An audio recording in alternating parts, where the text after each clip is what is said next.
परमपिता परमात्मा सारी सृष्टि के रचनहार कुल मालिक कबीर परमेश्वर कबीर देव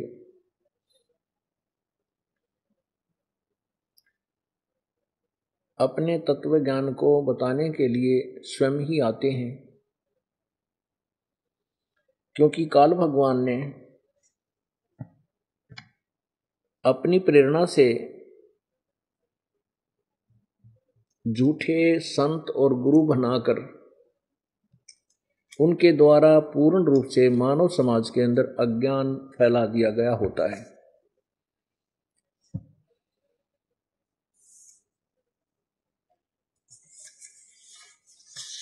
क्योंकि काल भगवान नहीं चाहता कि ये मानव परमात्मा को पहचाने,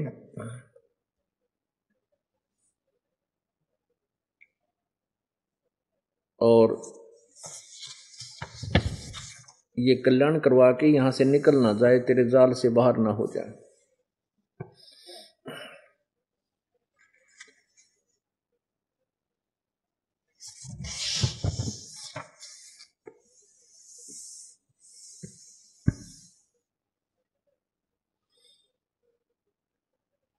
परमेश्वर स्वयं आते हैं क्योंकि वो काल से प्रबल शक्ति है, और उस परमात्मा के आने के बाद इस काल का कोई भी जाल नहीं चलता, किसी भी प्रकार की इसकी कोई बाधा परमात्मा के मार्ग में नहीं आती। और इसी कारण से वो तत्वज्ञान कलयुग के अंदर पूरे विश्व में फैल जाता है। अब प्रश्न उठता है कि ये कलयुग में ही ये तत्व ज्ञान क्यों प्रचार हुआ, पहले क्यों नहीं हुआ। इसके विषय में बहुत लंबी चौड़ी कहानी बनती है।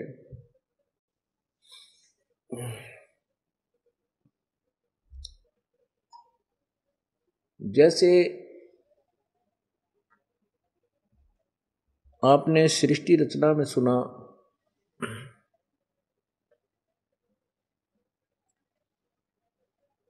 कि कभी पूर्ण परमात्मा के वचन से, पूर्ण ब्रह्म के वचन से 3 लोक स्थापित हुए।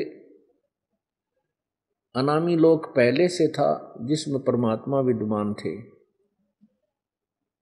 उसके बाद अलखलोक, अगमलोक, फिर अलखलोक और नीचे वाला सतलोक। सतलोक के अंदर परमात्मा ने अपने वचन से, पूर्ण ब्रह्म ने, सत्य पुरुष ने, सतपुरुष मीन अविनाशी प्रभु ने अपने वचन से, एक वचन से 16 द्वीप बनाए, और फिर 16 शब्दों से 16 पुत्रों की उत्पत्ति की।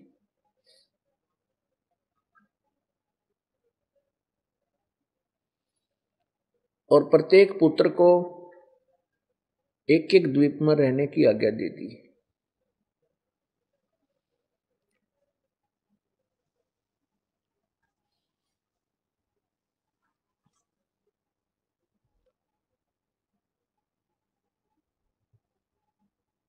उसके बाद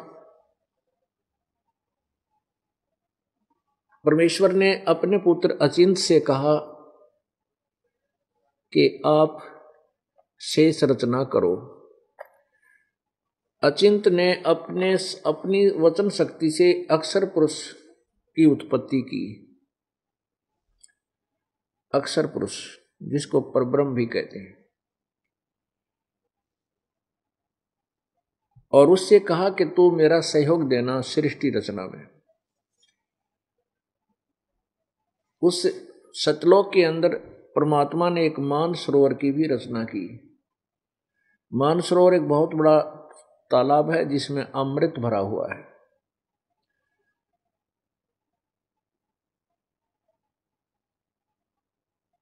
अक्षर पुरुष उस सरोवर पर गया, सरोवर के अंदर जाके प्रवेश कर गया और उसके अंदर ही विश्राम करने लग गया, सो गया।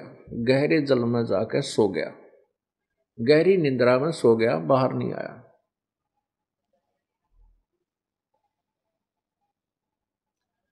पुण्यात्माओं, आध्यात्मिक ज्ञान से अपरिचित होने के कारण हमारे मन में बहुत ढेर सारी शंकाएं आती हैं। तो ये मन में आता होगा कि वहां वो सो कैसे गया जल के अंदर, मर क्यों नहीं गया? क्योंकि सतलोक के अंदर हमारा शरीर श्वासों से नहीं है। उसके लिए विचार करें, जैसे बच्चा मां के गर्भ में रहता है 9 महीने, वहां बगैर श्वास के होता है, और बाहर आते ही वो श्वास के बगैर रह नहीं सकता, वायु के बगैर नहीं रह सकता। ऐसी स्थिति जानो कि परमात्मा ने वहां जो हमारा शरीर बनाया है उसमें श्वास की आवश्यकता नहीं है, वो बगैर श्वास के है।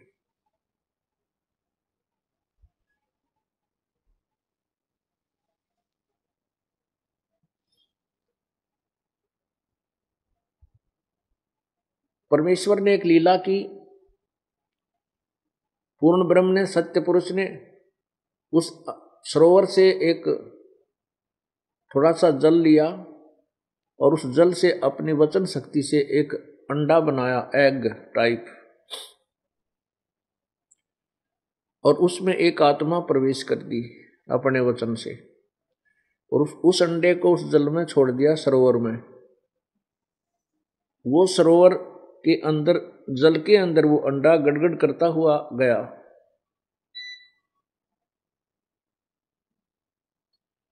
उसके गड़गड़ की आवाज से अक्सर पुरुष जो सोया पड़ा था उसकी निंद्रा भंग होगी, और जो ही वो निंद्रा से जागा तो उसके मन में, उसके अंदर एक विशेष प्रतिक्रिया थी। जैसे किसी को निंद्रा से कोई जगा दे तो उसमें थोड़ा सा क्रोध सा होता है, दुख सा होता है, कोप होता है। ऐसे ही उसने कोप, किसने मेरी निंद्रा को भंग कर दिया। अक्सर पुरुष ने इस दृष्टिकोण से, क्रोध से उस अंडे को देखा जिसकी गड़गड़ से उसकी निंद्रा भंग हुई थी। अब जो ही अक्सर पुरुष का वो कोप से अंडा फट गया, और फटने से उसके अंदर से एक पुरुष निकला, उसका नाम ज्योति निरंजन रखा गया। आकाशवाणी हुई परमात्मा की कि तुम दोनों बाहर आओ। उसको क्षर पुरुष भी कहा है, वो जो अंडे से उत्पन्न हुआ। क्षर पुरुष कहो, ज्योति निरंजन कहो, आने वाले समय में यही काल ब्रह्म कहलाता है। अब अक्षर पुरुष उस सरोवर में पहले था, उसकी दृष्टि से वो अंडा फूटा, उसमें से वो क्षर पुरुष निकला, ज्योति निरंजन बाहर आया। आकाशवाणी हुई परमात्मा की कि तुम दोनों बाहर आओ। अक्षर पुरुष तो सोया पड़ा था, तुझे जगाने के लिए ये अंडा, ये सारी लीला की, और तुम दोनों बाहर आकर के अचिंत के लोक में रहो। उसके बाद अचिंत से प्रभु ने कहा कि अब तू कोई कंस्ट्रक्शन नहीं करेगा, मैं स्वयं ही करूंगा। कारण ये है कि परमात्मा ये दिखाना चाहते थे कि कहीं ये बच्चे बाद में अपनी टांग ना अड़ावें कि हम भी अपनी अलग से सृष्टि बना लें। ये दिखाना चाहते थे परमात्मा कि तुम योग्य नहीं हो कुछ भी करने के, उलझ पुलझ होकर के यहीं रुक जाओगे। कोई भी कार्य समर्थ के बिना नहीं होता।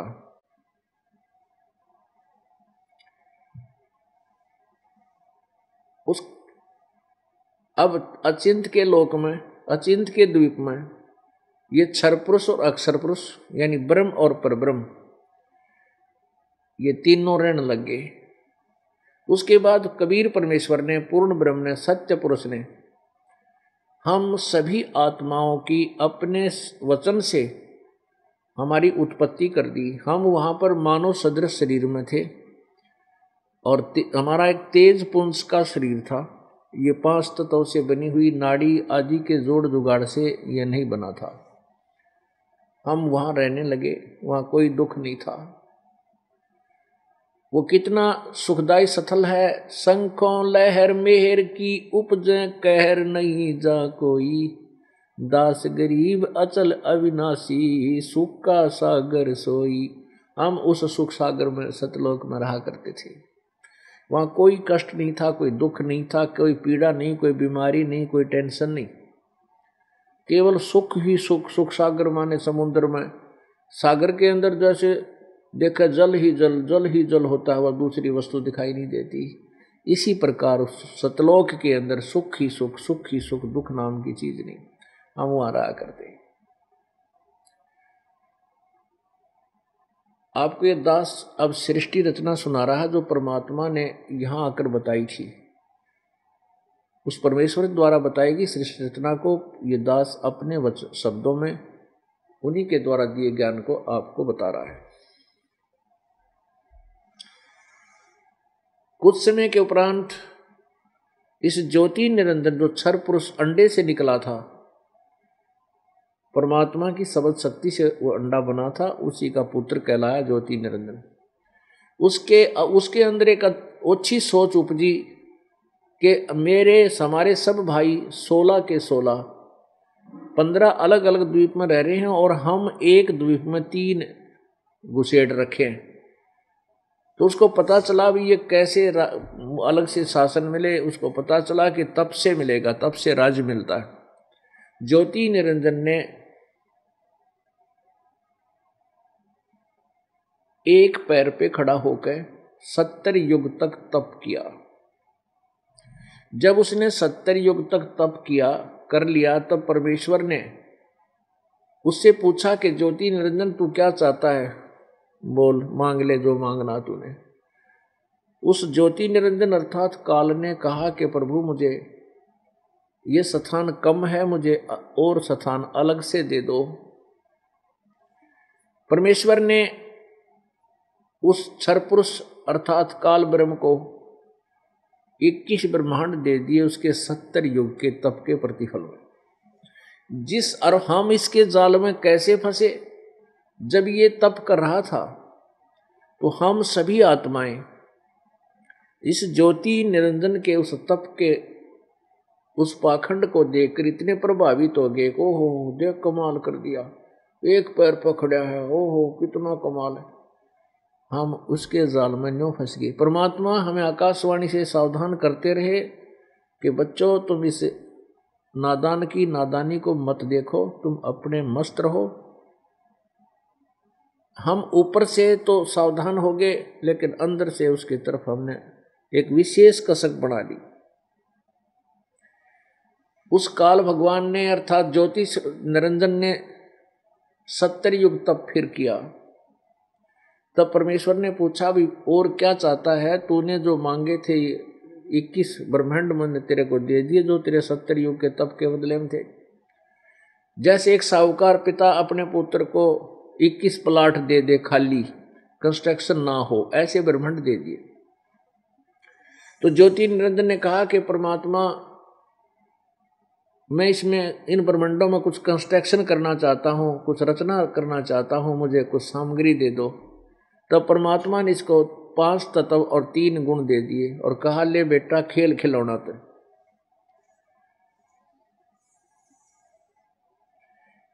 अब काल भगवान ने सोचा कि मैं इसमें कंस्ट्रक्शन भी कर लूंगा, मटेरियल मिल गया, परंतु मैं अकेला इसमें करूंगा क्या। कभी उस प्लाट में जाऊंगा, कभी मकान बन गया, मान ले प्लाट ब्रह्मांडों में कंस्ट्रक्शन भी कर दी, तो मैं अकेला करूंगा क्या, मेरे साथ कुछ आत्मा भी चाहिए, प्राणी चाहिए मुझे। इसने इस सोच से फिर तप किया। तो प्रभु ने पूछा क्या मांगता है तू, बोल, जो मांगा था तूने मैंने तुझे दे दिया, अब क्यों बार बार हठ करता है। तब ज्योति निरंजन ने कहा पिताजी, हे परमपिता, मुझे कुछ आत्मा दे दो, मुझे कुछ प्राणी दे दो, अकेले का दिल नहीं लगता। तब परमेश्वर ने कहा कि ये मेरी आत्मा है, मेरे बच्चे हैं, इनको मैं किसी कीमत पर, किसी तेरी भक्ति पर, किसी तप के कारण मैं नहीं दे सकता, ये तुझे नहीं मिलेंगी, ये नहीं दे सकता। और मांग ले, तूने कोई ब्रह्मांड मांगने हैं और स्थान लेना और दे दूंगा तेरे को, 10-20 ब्रह्मांड और मांग ले। अब परमात्मा को पता था कि कुछ आत्माएं इसके ऊपर इतनी आसक्त हो चुकी हैं कि ये यहाँ रहने के काबिल को नहीं, वो पति भरता पद से गिर गई। हम अपने पिता, परम पिता, अपने मालिक स्वामी कबीर भगवान के अतिरिक्त इस ज्योति निरंजन को अधिक चाहने लगे। इसके अंदर हमने कसक बना ली, इतनी जबरदस्त कसक बना ली कि हम परमात्मा के कहने से भी इससे दूर नहीं हो सके। हम पति भरता पद से गिर गए, जिस कारण से प्रभु परिचित हो गए कि ये यहाँ रहने के काबिल नहीं है और ये इसके साथ चले जाएं तो बढ़िया है। ये धक्के खा लें उड़ा गधे कुत्ते सूर बनकर बिरान मैटी हो लेगी, ये फिर आएंगे जब टेकेंगे यहाँ पर। परमेश्वर ने कहा, अपने आत्माओं विचार करना। जैसे आप देखते हो ये अभिनेता और अभिनेत्री अपना धन कमाने के लिए एक चटक मटक बनावटी अदाएं करते हैं, बनावटी कहानी बना करके वो उसको फिल्माइज करते हैं। और ये नौजवान बेटे और बेटियां उनके ऊपर इतने आसक्त हो जाते हैं, यदि वो कभी इधर हिसार शहर में आ जाए उनमें से कोई अभिनेत्री या अभिनेता, और इन बच्चों को पता लग जाए कि वहां कोई अभिनेता आने वाला है, हीरो या हीरोइन, अब देखो इन बच्चों की वहां कितना कट हो जाएगा, कितने इकट्ठे हो जाएंगे। और वो इतनी दूर खड़ा दिखाई देगा जैसे बहुत दूरी पर नुकेंगे वो खड़ा वो खड़ी, और वहां सारा दिन धक्के खा के और वापस आ जाएंगे।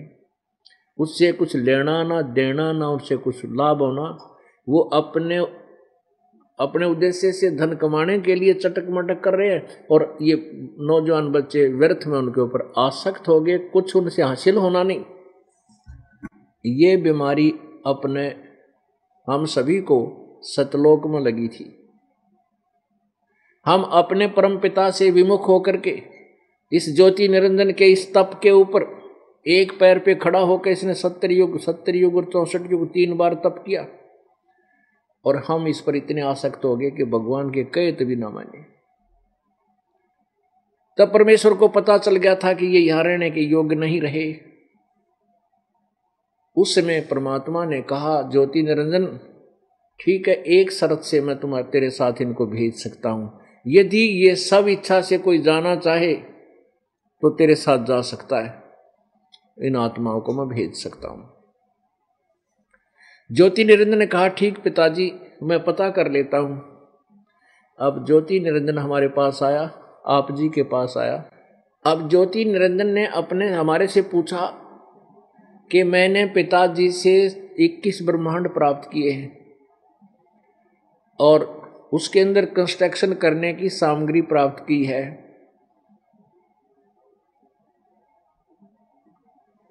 क्या तुम मेरे साथ चलोगे? वहां पर ऐसे बनाऊंगा, वहां पर ऐसे बनाऊंगा, स्वर्ग बनाऊंगा, महास्वर्ग बनाऊंगा, ऐसे ऐसे सुंदर वहां फल बने होंगे, आप मेरे साथ चलोगे? हम सभी पहले से उसके ऊपर आसक्त थे। हम सभी ने एक स्वर में कहा कि हम आपके साथ चलने को तैयार हैं, यदि पिताजी आज्ञा दे दें तो। यदि पिताजी आज्ञा दे देंगे तो हम तेरे साथ चलने को तैयार हैं। तब ज्योति निरंजन ने परमात्मा से कहा कि कुछ आत्माएं मेरे साथ जाने में सहमत है, आपकी अनुमति चाहते हैं। परमेश्वर ने कहा, मेरे सामने हाँ भरवा दे, मेरे सामने वो अनुमति दे देंगे, उनको मैं तेरे साथ भेज दूंगा। तो ज्योति निरंजन और परमात्मा हमारे पास आए। परमेश्वर ने कहा, भी कौन आत्मा ज्योति निरंजन के साथ जाना चाहता है वो हाथ खड़ा करके अपनी सहमति व्यक्त करे। अब अपने पिता के सामने हम शर्मिंदा हो गए, एकदम नीचे गर्दन कर ली और नहीं बोले, सन्नाटा छा गया। तो परमेश्वर ने कहा कि बोलते क्यों नहीं भाई, बोलो, कौन जाना चाहता है? ज्योति निरंजन, तू तो कह रहा था ये मेरे साथ जाना चाहते हैं, ये तो कोई बोल ही नहीं रहा। तब एक आत्मा ने सोचा कदे पिताजी कह दे, कोई ना भेज दे। खड़ा हुआ, एक आत्मा खड़ा हुआ और उस हंस ने खड़ा होकर कहा कि पिताजी मैं इसके साथ जाना चाहता हूं। अब उसके बाद तो फिर हम सभी खड़े हो गए, जो आजकल के जाल में फंसे पड़े गद्दे कुत्ते सुअर मक्खी मच्छर जो भी मानव बने हैं, ये सारी आत्माएं सतलोक से आई हुई है। हमने सोचा कहीं ये एकला लूट लूट जा, हम पाछे रह जाएं। हम सभी ने सहमति दे दी, खड़े हो गए, देखा।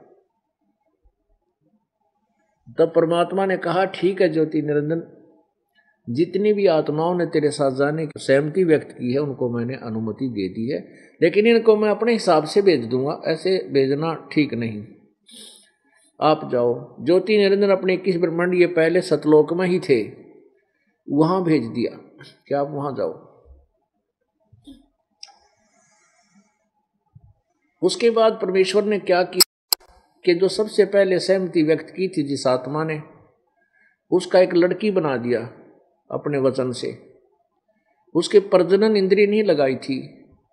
उस लड़की के शरीर के अंदर परमात्मा ने उन सभी आत्माओं को जो यहां आई हुई हैं, सारी की सारी है, चिट्टी मच्छर मक्खी हाथी घोड़े जो भी हैं मनुष्य, इन सभी को सूक्ष्म रूप बना करके बीज रूप में उस लड़की के शरीर में प्रवेश कर दिया और उससे कहा बेटी मैं तुझे वचन शक्ति देता हूं, अपने इस वचन शक्ति से तू जितने जीव ज्योति निरंजन कहे एक बार वचन से बोल देना, उतने ही उत्पन्न हो जाएंगे। अपने पुत्र सहजदास जो सर्वप्रथम 16 सुतों में से एक है, उनमें से एक सहजदास है, उससे कहा कि जा बेटा तू अपनी बहन को ज्योति निरंजन के पास छोड़िया, और उसके साथ ही स्वयं जाना चाहते थे, इसलिए सभी आत्मा इसके अंदर प्रवेश मैंने कर दी हैं। और ज्योति निरंजन को बता देना कि इस लड़की के अंदर पिताजी ने सभी आत्माएं प्रवेश कर रखी हैं जो तेरे साथ आना चाहती थी, और इसको वचन शक्ति दे दी है, जितने जीव तू कहेगा उत्पन्न कर देगी, वचन से बोलते ही हो जाएंगे। परमात्मा की आज्ञा पाकर के जो सहजदास उस प्रकृति देवी, यानी उस लड़की का नाम प्रकृति देवी समझो, आदि माया समझो, दुर्गा इसी को कहने लगे, अष्टंगी भी इसी को कहते हैं, शेरा वाली भी इसी को कहते हैं।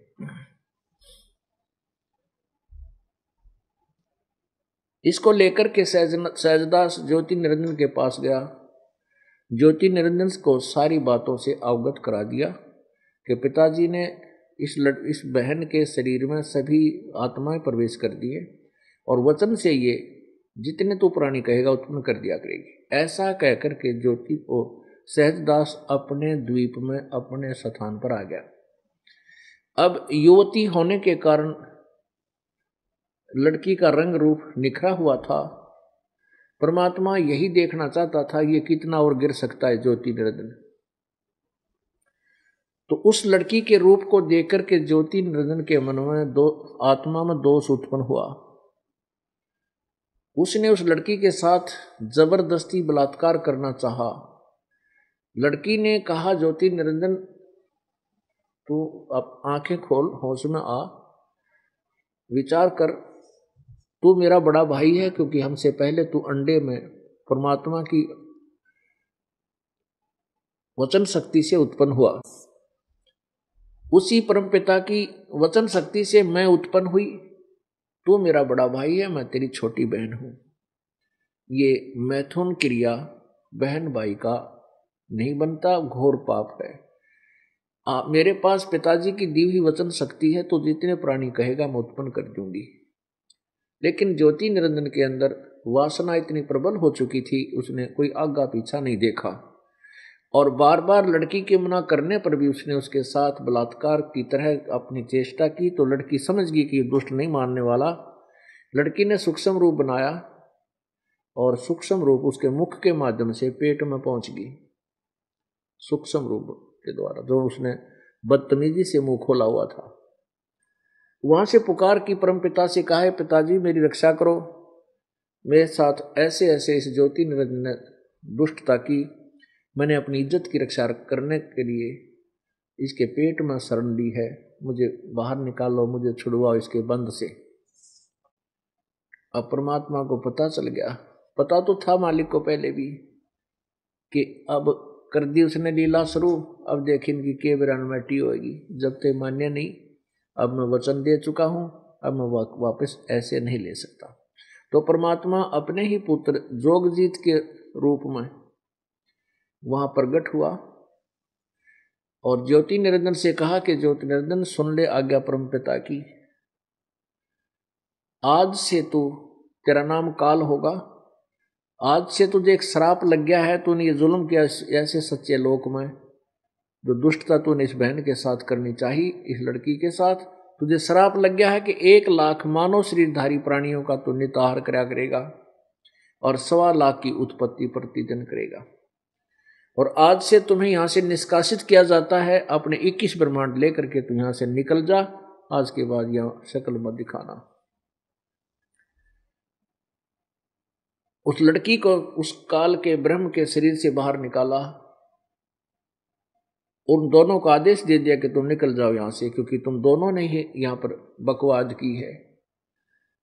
हमने नालायकी की कि हम अपने परम पिता को छोड़कर इस काल के ऊपर आसक्त हो गए, ये हमारी पहले से गिरावट में नीति है, और जिसके कारण हम यहाँ महाकष्ट उठा रहे हैं। तो 21 ब्रह्मांड सहित ज्योति निरंजन और दुर्गा, ये काल और दुर्गा को परमात्मा ने सतलोक से निष्कासित कर दिया। वचन इतना कहते ही कि निकल जाओ यहाँ से, और 16 शंख कोश की दूरी पर जाकर तुम्हारा ये साजबाज रुक जाएगा। इतना कहते ही वो विमान की तरह 21 ब्रह्मांड वहां से चल पड़े, प्रभु की वचन शक्ति था, और सतलोक से 16 शंख कोश की दूरी पर आकर के 21 ब्रह्मांड अपने आप चक्कर काटने लग गया। अब ज्योति निरंजन ने दुर्गा के साथ फिर वही व्यवहार शुरू किया। दुर्गा ने कहा, ज्योति निरंजन तू आंखें खोल ले, ये बदतमीजी मत कर, मेरे पास पिता की दी हुई शब्द शक्ति है, मैं वचन शक्ति से जितने प्राणी तू कहेगा मैं उत्पन्न कर दूंगी। और दूसरी ये कही कि देखो, पहले तो आप मेरे बड़े भाई, क्योंकि मैं आपकी छोटी बहन हुई, क्योंकि पहले आप अंडे से उत्पन्न हुई, उसके बाद हमारी उत्पत्ति प्रभु ने की। दूसरे मैं तेरे पेट से बाहर आई हूं, तेरी बेटी होगी, तो ऐसा जुल्म ना कर। लेकिन ज्योति निरंजन ने कहा कि अब 21 ब्रह्मांड का मैं मालिक हूं, और यहां मैं किसी से नहीं डरता, और जो चाहूंगा वो करूंगा, तेरी एक नहीं मानो। अब उसने तो खलनायक की भूमिका शुरू कर दी, पहले तो वहां से ले आया हमारे को, और फिर यहाँ आकर के इसने हमारे साथ वो बिरानमाटी, वो दुर्गति हमारी की, ऐसा जुल्म किया कि हम सोच भी नहीं सकते कि ऐसा जुल्म ये जीव ये काल हमारे साथ कर देगा। अब इसने क्या किया, उस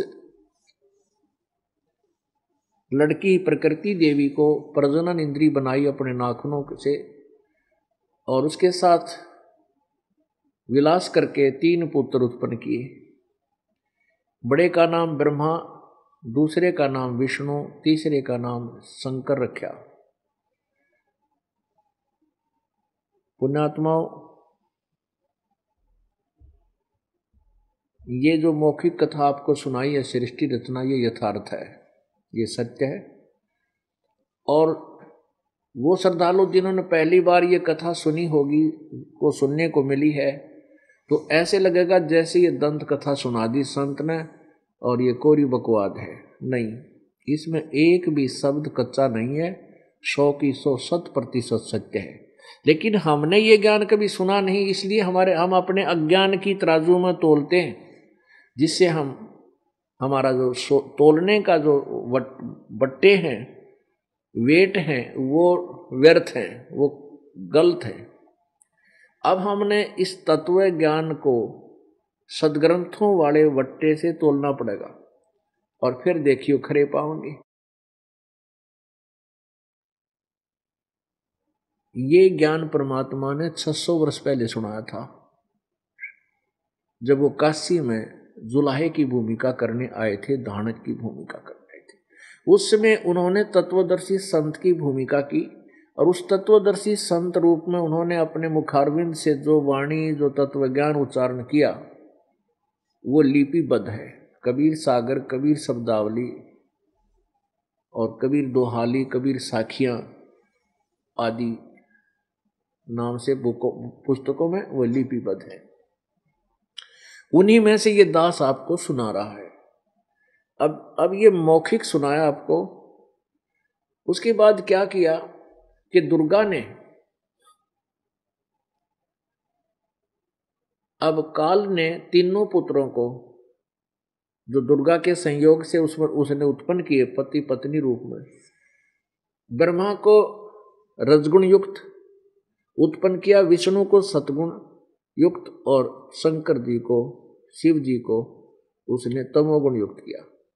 वो कैसे किया? इसने क्या किया हुआ कि प्रत्येक ब्रह्मांड के सर्वोपरि स्थान पर, शिखर में, वहां 3 स्थान बना रखे हैं। गुप्त स्थान है, वहां पर इस ब्रह्मांड का प्राणी कोई नहीं जा सकता।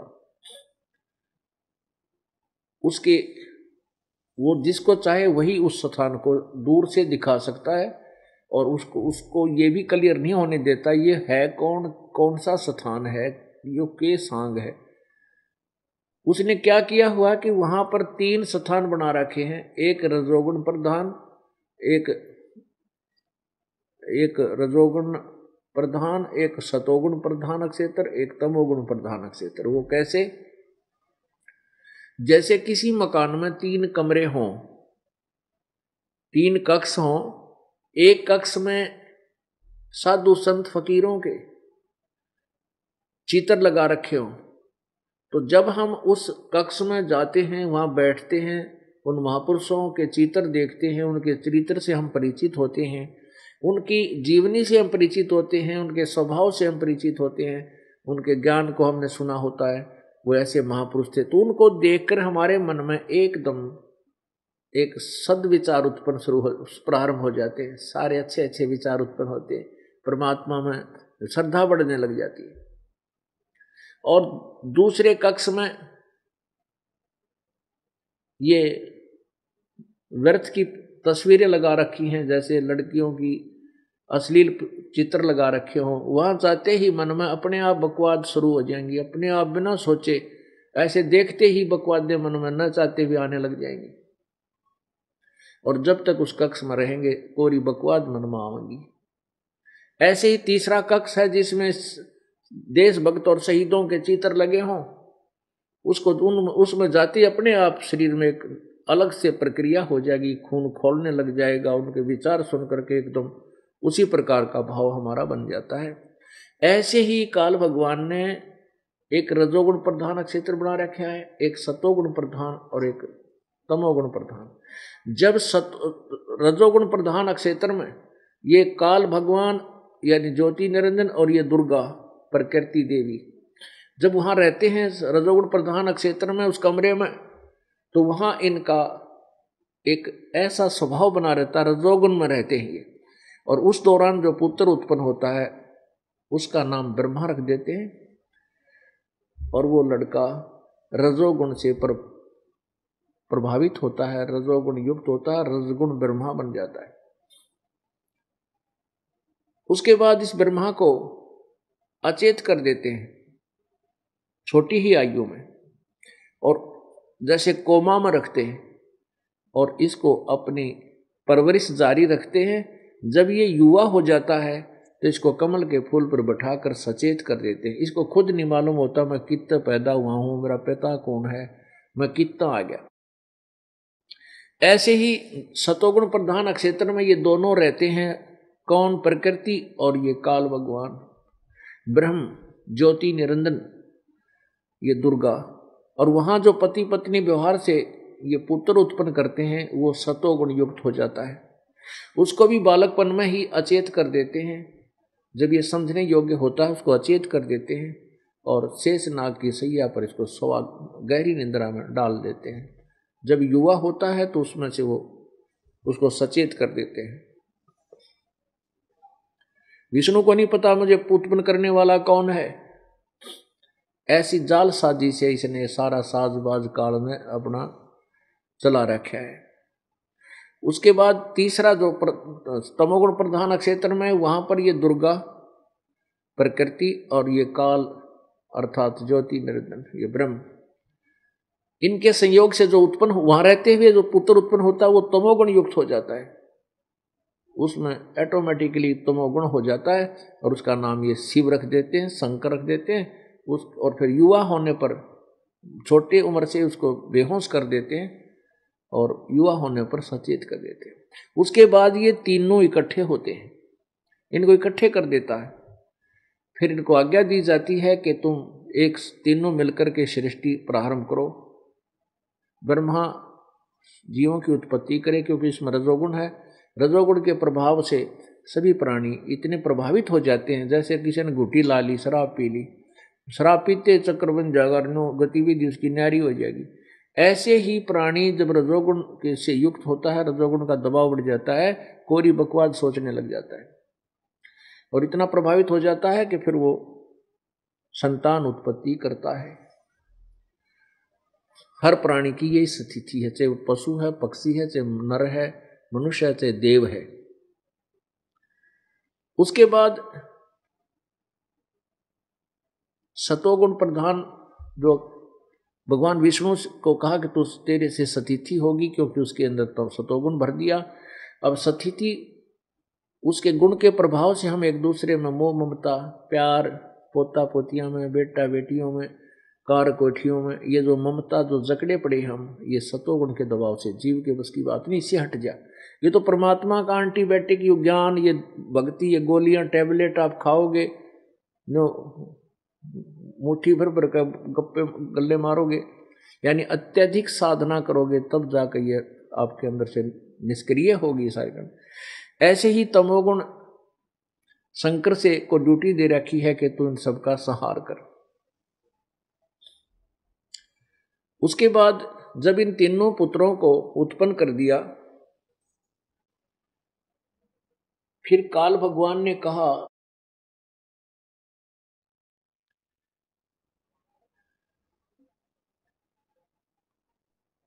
दुर्गा से कहा कि इन बच्चों को समुद्र सागर मंथन के लिए भेज। दुर्गा ने इन तीनों पुत्रों को, ब्रह्मा विष्णु महेश को, सागर मंथन पर भेज दिया। सागर मंथन किया तो उसमें 4 वेद निकले। पूर्ण परमात्मा ने इस ज्योति निरंजन को, ब्रह्म को 5 वेद दिए थे। इसने क्या किया कि 5वां जो वेद था, सवसम वेद, उसको गुप्त रखा और जिसमें इसकी पोल खुल रही थी, और 4 वेद जिसमें इनकम्प्लीट ज्ञान है, ज्ञान तो सही है लेकिन अधूरा है, वो चारों वेद अपने श्वासों के, जैसे कंप्यूटर में तो निकाल दिया करें या एक मोबाइल से दूसरे मोबाइल में फिक्स कर डाल दिया, ऐसे डाल दिया। तो इसने क्या किया, 4 वेदों को अपनी श्वासों द्वारा समुद्र में प्रवेश कर दिया और वो सुसज्जित एक प्लेट पर, पात्र में ऐसे रखे हुए, जब वो बाहर आए जैसे घी बाहर निकलाता है मक्खन दूध को रिड़कने से, ऐसे सागर मंथन प्रथम बार किया तो उसमें से ये 4 वेद निकले। अब उससे पहले ये 4 वेद ब्रह्मा न पढ़े, उससे पहले ब्रह्मा अपनी माँ से पूछा करता था कि माँ, हमारा पिता कौन है, हमारा पिता कौन है? तो वो कहा करती, तुम्हारा कोई पिता नहीं, मैं तुम्हारी माँ हूँ, मैं ही तुम्हारा पिता हूँ और मेरे से अतिरिक्त कोई भगवान नहीं है और मेरा ही सब कुछ किया हुआ है। क्योंकि काल भगवान ने दुर्गा को कह दिया था कि तुम मेरा भेद मत देना किसी को, यदि तू मेरा भेद खोल लेगी तो मेरे से बुरा नहीं होगा, क्योंकि ये काल के अधीन होगी। अब जो भी सजाई उसको दे सकता, देना चाहे दे सकता है। इस डर के मारे दुर्गा कोई भेद इसका नहीं बताती। दुर्गा से इसने कहा कि मेरे को श्राप लगा है, 1 लाख मानव शरीरधारी प्राणी मैंने खाने पड़ते हैं, यदि मेरा भेद इन बच्चों को पता लग गया, मेरे बेटों को, ब्रह्मा विष्णु महेश को, तो ये कोई भी ये क्रिया नहीं करेंगे, अपनी अपनी शक्ति को, अपनी अपनी इस क्रिया को रोक लेंगे। ये सतिथि उत्पत्ति सतिथि और संहार नहीं करेंगे, इनको पता लग गया तो मैं भूखा मर जाऊंगा। तो दुर्गा ने इसकी बात को सेकंड कर रखा है, सहमति दे रखी है कि मैं किसी नहीं बताऊंगी, वचनबद्ध कर लिया काल ने दुर्गा को। तो दुर्गा इस डर के मारे कि काल मुझे सजा दे देगा, इसलिए अपने पुत्रों को यथार्थ ज्ञान नहीं बताती। वो कहती है कोई तुम्हारा पिता नहीं, कोई और भगवान नहीं, मैं ही सब कुछ हूं, मैं ही सारी सृष्टि की रचने वाली हूं। ऐसे करके इनको रोका हुआ था, बहका रखा था। ब्रह्मा ने जब चारों वेद पढ़े तो ब्रह्मा जी को पता चला कि हे माता, जो वेद में लिखा है वो ब्रह्म, यानी ब्रह्म के बारे में कहा है, और कहा कि वो तत्व ब्रह्म कोई और शक्ति है जो जिसने सारा संसार रचा है, सारी सृष्टि रची है। और आप तो कहा करती कि कोई और परमात्मा है नहीं। तब दुर्गा ने कहा बेटा एक बात बताऊं? कहाँ बता? कि वो तुम्हें दर्शन नहीं देगा, उसने कसम खा रखी। काल भगवान ने दुर्गा से कहा था कि आज के बाद मैं किसी के सामने अपने यथार्थ रूप में नहीं आऊंगा, मैं अव्यक्त रहूंगा। ये मेरा अटल सिंह संविधान है, अविनाशी संविधान है। मैं कसम खाता हूं, मैं प्रतिज्ञा करता हूं कि मैं अपने वास्तविक काल रूप में किसी के समक्ष नहीं आऊंगा, ना किसी जप से, ना तप से, ना क्रिया से। अर्थात मेरी प्राप्ति कोई किसी भी साधना से नहीं कर सकता। मैं गुप्त रहूंगा, लेकिन काम सारे मैं करया करूंगा इस 21 ब्रह्मांड में। जो भी मैंने करना है, हेरा फेरी करनी है, जो भी क्रिया करवानी है, और निमित्त तू रहेगी।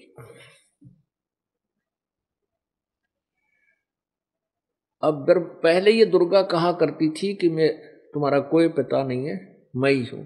अब दुर्गा ने कहा कि बेटा, अब ब्रह्मा ने कहा कि मां, आप तो कहा करती कि कोई भगवान नहीं है, मैं ही सब कुछ रचने वाली हूं, लेकिन वेद भगवान के दिए हुए ये झूठ नहीं हो सकते। इनमें लिखा है कि वो परमात्मा सृष्टि रचनहार कोई और है। दुर्गा ने कहा बेटा सच्ची बात बताऊं? काम बता दे। कि वो तुम्हारा मालिक पिता तुम्हें दर्शन नहीं देगा तो किसी साधना कर ले, वो तुम्हें नहीं मिल सकता, उसने प्रतिज्ञा कर रखी है। अब ब्रह्मा जी कहने लगे माता जी, आपकी बातों पर मुझे अविश्वास हो गया, आपकी बात पर मैं विश्वास नहीं कर सकता। पहले तो आप कहती थी कि तुम्हारा कोई भगवान नहीं, कोई और परमात्मा नहीं, मैं ही सर्व सृष्टि रचनहार हूं, मैं सारा सब मेरा ही रचा हुआ संसार है। और अब आप कह रहे हो कि वो भगवान तो है, क्योंकि वेद कह रहे हैं, अब कह रही हो दर्शन नहीं देगा। इसमें लिखा है कि मैं उसका ओम नाम का जाप करूंगा।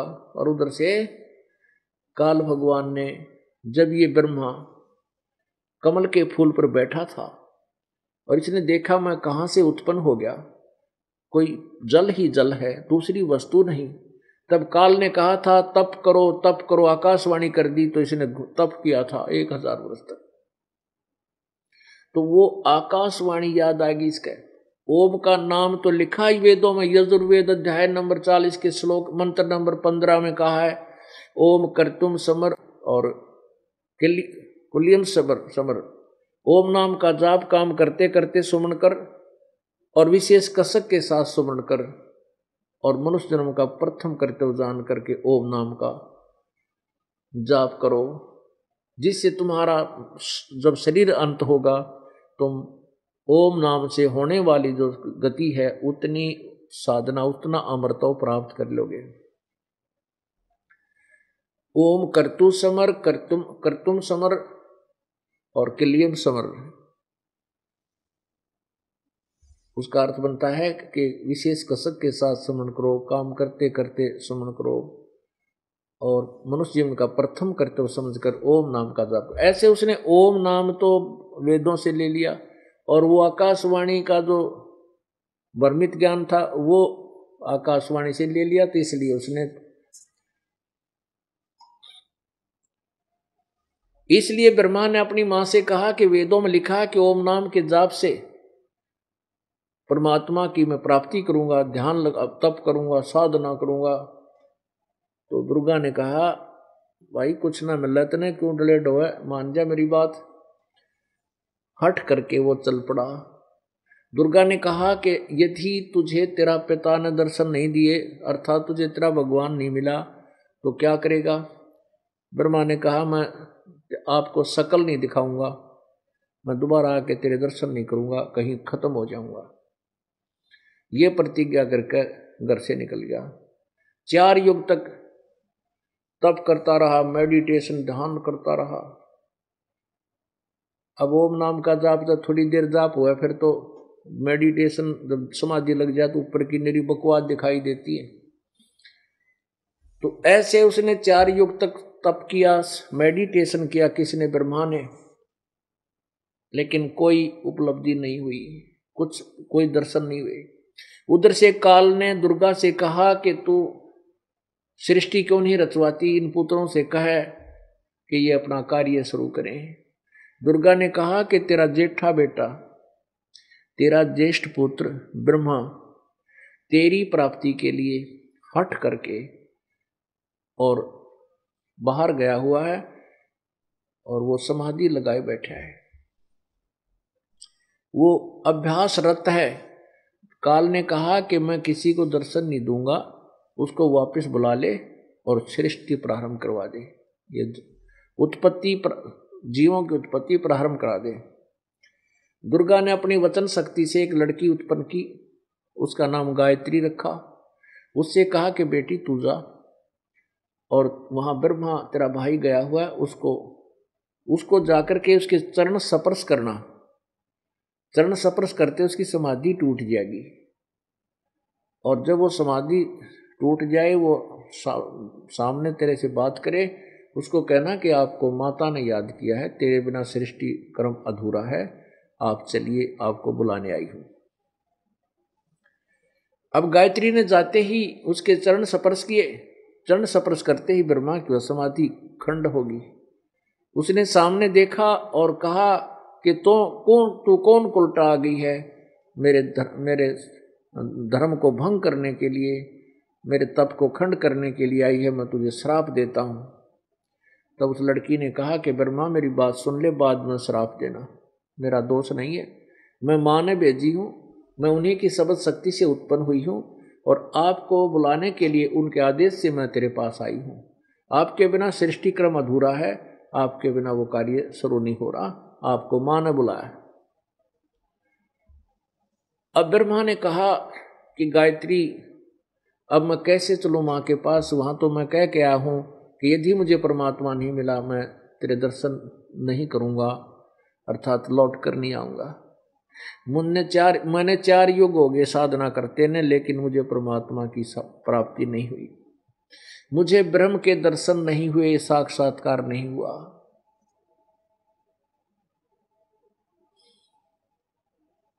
अब मैं कैसे चलूं? अब काल के मन में एक कुबुद्धि उत्पन्न हुई, कुमत। उसने कहा कि एक काम कर गायत्री, तू मेरी झूठी गवाही दे देना कि ब्रह्मा को परमात्मा के दर्शन हुए, मेरे सामने दर्शन हुए, क्योंकि वेदों में लिखा है अग्ने तनुरसी विष्णुवे तवा सोमस्य तनुरसी। यजुर्वेद अध्याय नंबर 1 के मंत्र नंबर 15 में लिखा है अग्ने तनुरसी, परमात्मा, हे परमात्मा आप सशरीर हो, उस परमात्मा का शरीर है। यजुर्वेद अध्याय नंबर 5 के श्लोक नंबर 1 में लिखा है, 2 बार गवाही दी है, अग्ने तनुरसी विष्णुवे तवा सोमस्य तनुरसी। अग्नि माने उस तेजो में शरीर युक्त, तेजो में अर्थात प्रकाश में है परमात्मा का शरीर है, और उस परमात्मा, उस अमर पुरुष का सबके पालन पोषण के लिए भी शरीर है। तो ये तो उसको पता था कि परमात्मा साकार है, वेद तो कह रहे थे साकार है, और उसको पता था कि साकार है तो दर्शन भी देगा, लेकिन उसने जो साधना उसने की कुछ भी उपलब्धि ना हुई। तो उसने कहा, ब्रह्मा ने कहा गायत्री से कि तू मेरी झूठी गवाही दे देना कि परमात्मा आकर के मेरे सामने ब्रह्मा को दर्शन देकर गया है। गायत्री बोली ठीक है। अब गायत्री ने सोचा कि मैं इसकी गवाही दे दूंगी और यूं फिर कभी बता देगा कि हमने झूठ बोली थी तो माता मुझे श्राप देगी। तो उसने अपने ब्लैकमेल करने के लिए क्या कहा कि तू मेरे साथ विलास कर, तब मैं तेरी गवाही दूं। तो ब्रह्मा ने और चारा ना देखा वापस आने का, उसने जैसा उसने कहा था ऐसा किया। फिर गायत्री ने कहा कि मैं अपनी शब्द शक्ति से एक और लड़की उत्पन्न करती हूं और उसको भी गवाह बना लेते हैं ताकि माता को पूर्ण विश्वास हो जाए। तो गायत्री ने अपनी शब्द शक्ति से एक लड़की उत्पन्न की, युवती जवान, तो उससे उसका नाम पहुपवती रखा। उससे भी दोनों ने मिलकर कहा कि आप ब्रह्मा की गवाही दे देना कि इसको परमात्मा के दर्शन हो गए। अब वही काल प्रेरणा उसके अंदर आई। उसने कहा कि मैं ऐसे झूठी गवाही ना दूं, माता मुझे श्राप दे देगी। फिर उसने भी यही शर्त रखी, ब्रह्मा ने वो भी दुष्कर्म किया। अब एक झूठ को छुपाने के लिए और उस काल इस कितने कर्म बिगड़वा दिए, कितने प्राणियों की। अब तीनों जने माता के पास आ गए। दुर्गा ने पूछा, ब्रह्मा क्या तेरे को तेरे पिता के दर्शन हो गए? ब्रह्मा ने कहा हाँ मुझे पिता के दर्शन हो गए। तो गायत्री बोली कोई गवाह बता, कोई प्रूफ दे। तो उसने कहा ये दोनों मेरी गवाह हैं, ये गायत्री के द्वारा उत्पन्न है, ये पौपवती। तो दुर्गा ने पूछा कि हाँ वे बोलो तुम, क्या ब्रह्मा सही कह रहा कि इसको पिता के दर्शन हुए, भगवान मिला? उन दोनों ने कहा कि हाँ हमारे सामने इसको परमात्मा साकार रूप में मिला, दर्शन देकर साक्षात और गया। अब दुर्गा ने तो पता था कि काल ने कसम खाई है, प्रतिज्ञा की है कि मैं किसी को भी किसी साधना से अपने स्वरूप में साकार रूप में दर्शन नहीं दूंगा, मैं अव्यक्त रहूंगा। और ये तीनों मिलकर कह रहे हैं कि हमने उसके दर्शन हो गए। तो वो अक्षुब्ध होगी, उस काल से ब्रह्म से अक्षुब्ध होकर के दूर जा बैठी और कहने लगी कि आप बहुत झूठे हो, मेरे को तो कह रहे थे मैं किसी को दर्शन नहीं दूंगा और आपने इन बच्चों को दर्शन दे दिए, मेरी बेइज्जती करवाने के लिए, मुझे झूठी बनाने के लिए। तब ज्योति निरंजन ने आकाशवाणी की कि दुर्गा ये तीनों झूठ बोल रहे हैं, तीनों झूठ बोलते हैं, मैंने कोई दर्शन नहीं दिए, ये इनकी मन गढ़ंत कहानी है। फिर आई दुर्गा कड़कड़ी होकर, तब उसको पता लग गया कि सचमुच ये झूठे हैं। तो आकर के कहने लगी कि तुम तीनों झूठ बोलते हो, मेरे को आकाशवाणी हुई है परमात्मा की और उसने कहा कि मैंने इनको कोई दर्शन नहीं दिए हैं, ये झूठे हैं। फिर हंसने लग गए वे, हा हा हा। तो ब्रह्मा कहने लगा माता मैं तेरे को सामने प्रतिज्ञा करके गया था कि पिता के दर्शन नहीं होंगे तो मैं शकल नहीं दिखाऊंगा। ये मुझे लेने के लिए गई तो मैंने इनको शर्त रखी कि मेरी झूठी गवाही दो, तो मैं चलो ना माँ के सामने कैसे अब खड़ा हूं, मुझे शर्म लगे। सारी कहानी बता दी इसने कि हमने ऐसे ऐसे, इन्होंने मेरे से ये शर्त रखी, मैंने वो दुष्कर्म भी किया। तब उसने गुस्से में आकर श्राप दे दिया ब्रह्मा के तेरी पूजा जग में नहीं होगी और तेरे अनुयायी जो वेदों के पढ़ नहीं होंगे, तेरे जैसे पाखंडी और झूठे होंगे, उनको ज्ञान कति नहीं होगा, दुनिया को भ्रमित किया करेंगे और दुनिया उनको महर्षि और पंडित कहा करेंगे, ब्राह्मण कहा करेंगे। इस बात को सुनकर ब्रह्मा अचेत हो गया, बेहोश होकर पड़ गया, क्या तो बहुत बूंदी बनी। बहुत देर के बाद सचेत हुआ, गायत्री को श्राप दे दिया कि तू कलयुग में गाय होगी और तेरे कई कई सांडपति होंगे। पौपवती को श्राप दे दिया कि तू एक गंदे स्थान पर उत्पन्न होने वाली जड़ी होगी और तीनों को श्राप दे दिया। जब वो तीनों को श्राप दे चुकी और वहां से एक साइड में गई तो आकाशवाणी हुई काल की कि दुर्गा तने इनको श्राप नहीं देना था, तू कौन होती है मेरे कानून में भंग करने वाली, अब मैं तुझे श्राप देता हूं कि द्वापर युग में तू द्रौपदी, तेरा द्रौपदी अवतार होगा और तेरे 5 पति होंगे, मैं तुझे श्राप देता।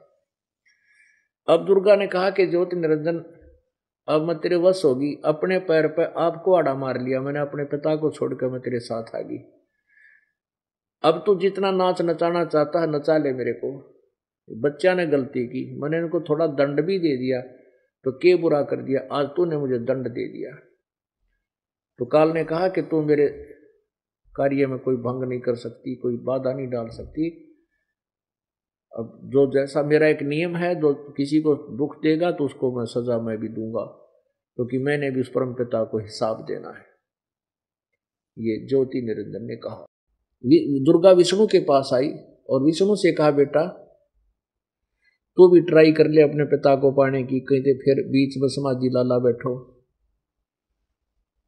अब विष्णु जी वहां से चले अपने पिता को ढूंढने के लिए, शेष नाग के लोक में पहुंच गए। और वहां शेष नाग ने जब देखा कि तेरी जुरिडिक्शन में ये कौन व्यक्ति आ रहा बगैर अचक्के, तेरा खौफ नहीं इसको। यहां पुण्यात्माओं सब ने सीमा बांट रखी ने, कुत्ते ने अपनी सीमा बांट रखी है। 5-4 घरों का प्रधान बन जाता है, उनके आसपास रहता है, दूसरा कुत्ता आ जाता तो उसके साथ पूरे जंग मचा देता है। ऐसे ही जोटे ने अपनी सीमा बांट रखी होती है, दूसरा जोटा आ जाए उसके सर फुड़ा ले, लड़ मरर बुरा हाल हो जाए। ऐसे ही सब ने अपनी अपनी सीमाएं बांट रखी। जो ही उस शेष नाग की जुरिडिक्शन में विष्णु जी गया तो विष्णु जी को देख करके उसने सोचा कि तो कोई इसको खौफ ही नहीं मेरा। 1000 फनों से विषाक्त फुंकारा मारा जैसे सपरे पेंट छोड़ा करें, तो विष्णु का शरीर जैसे धुंध हो जाती है, ऐसे उस शेष नाग के 1000 मुखों में से, फुन में से ऐसा फुहारा निकला जैसे धुंध हो जाकर। तो विष्णु जी के चारों तरफ धुंध का बादल सा हो गया उस विष का, और जिसके कारण उसका पूरा शरीर नीला हो गया, काला हो गया, जैसे सपरे पेंट कर दिया करे ऐसा शरीर हो गया। तो विष्णु जी ने देखा कि इस नालायक कीड़े ने, इस नाग ने मेरा स्वरूप बदल दिया, मेरी के बूंदी शकल कर दी, काला काला बना दिया मैं। अब इसको, इसकी टीट भी दाबूं, इसको मारूंगा निकम्मे को। जो ही शेष नाग को मारने के लिए और विष्णु जी चले तो काल को पता था कि इसने डंक मार दिया, विष्णु मर जाएगा। तो विष्णु को आकाशवाणी की कि विष्णु इस शेष नाग को तो कुछ ना कहना, अब ऐसे तुम लड़ लड़ मरते रहोगे तो सृष्टि कैसे चलेगी। अब तो इसको कुछ मत कह, द्वापर युग में इसका बदला तुझे मैं दिलवा दूंगा। ये कालीदय में नाग होगा और वहां तो अपना टीट फॉर टैट ले लिए, इसने फिर गढ़ दिए। अब इसको कुछ मत कहे और वापस जा, अपनी मां ने सच्ची साच बता दे, मैं किसी को दर्शन नहीं दूंगा। तो भूल जाइए कि कहीं धक्के खाता अंडा है, मैं किसी को दर्शन नहीं दूंगा। और अपनी मां ने सच्ची बता दे, जाकर नहीं तेरा हाल भी ब्रह्मा जैसा हो जाएगा। सच बता देना कि मुझे पिता के दर्शन नहीं हुए। उस आकाशवाणी से प्रभावित होकर विष्णु वापस आ गया। माता ने पूछा कि बोल बेटा, तेरा पिता के दर्शन हुए तुझे? विष्णु ने कहा कि नहीं माँ, मुझे पिता के दर्शन नहीं हुए। तो दुर्गा ने विष्णु को सीने से लगाया और कहा, बेटा तू सत्यवादी होगा, तूने सच्ची साच बताई है, सत्य कहा है, इसलिए तुझे मैं ये सतोगुण विभाग का प्रदान करती हूँ।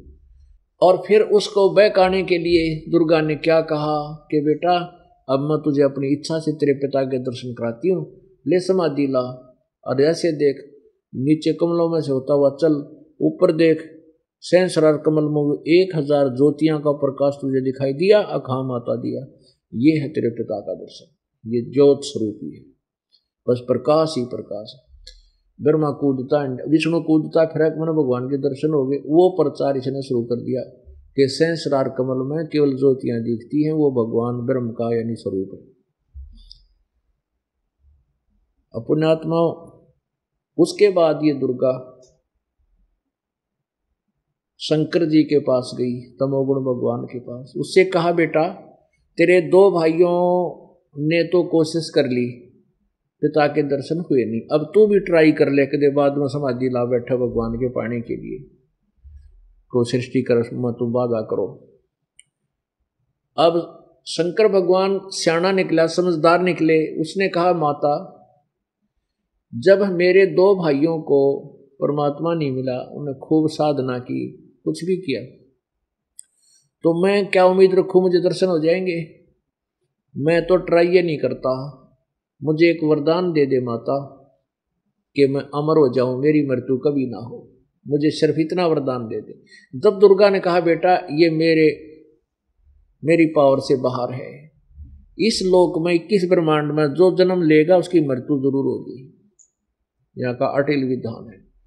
मैं ये कुछ नहीं कर सकती, इसमें तेरी मदद कतई नहीं कर सकती। एक तरीका बता दूंगी, तेरी उम्र सब तो लंबी हो जाएगी। तो शिव ने कहा कि माँ वही तरीका बता दे। तब इसने कहा कि तू ज़्यादातर मेडिटेशन किया कर, श्वास की प्रक्रिया जो प्राणायाम करके सांस को छोटा कर ले। कम से कम श्वास लेगा उतनी आयु तेरी बढ़ जाएगी, क्योंकि श्वासों से जीवन निर्धारित है। इसलिए शंकर जी की आयु इन तीनों से ज़्यादा है और ये ज़्यादातर समाधि में ही रहता है। ब्रह्मा विष्णु महेश से इस ज्योति निरंजन की शंकर जी की आयु सबसे ज़्यादा है। जैसे 7 ब्रह्मा की मृत्यु के बाद एक विष्णु की मृत्यु और 7 विष्णु के बाद एक शिव की मृत्यु होती है। उसके बाद इस दुर्गा ने क्या किया, तीनों से कहा कि जाओ तीनों से कहा कि तुम मेरे साथ पति पत्नी विहार करो और संतान उत्पत्ति करो, मुझे पत्नी रूप में स्वीकार करो। उसमें ये तीनों कहने लगे, हे माता ऐसा जुल्म, हम माँ को पत्नी बनाएं, इस पाप को कहाँ धोएंगे। तब दुर्गा ने कहा बेटा मैं तो तुम्हारी नीत देखूं थी, तुम कितने चरित्रवान हो, बात बदल गई। कहने लगे जाओ वो सागर मंथन करो।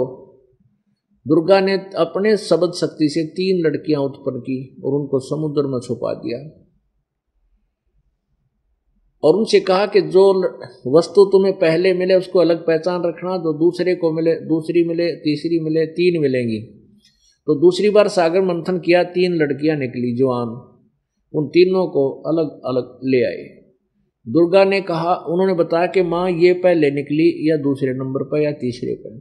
जो पहले नंबर पर निकली थी उसका नाम सावित्री रखा, ब्रह्मा ते ब्याह दी।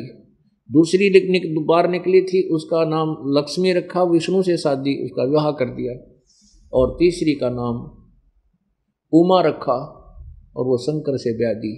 इस प्रकार इस काल की यह सृष्टि प्रारंभ हुई।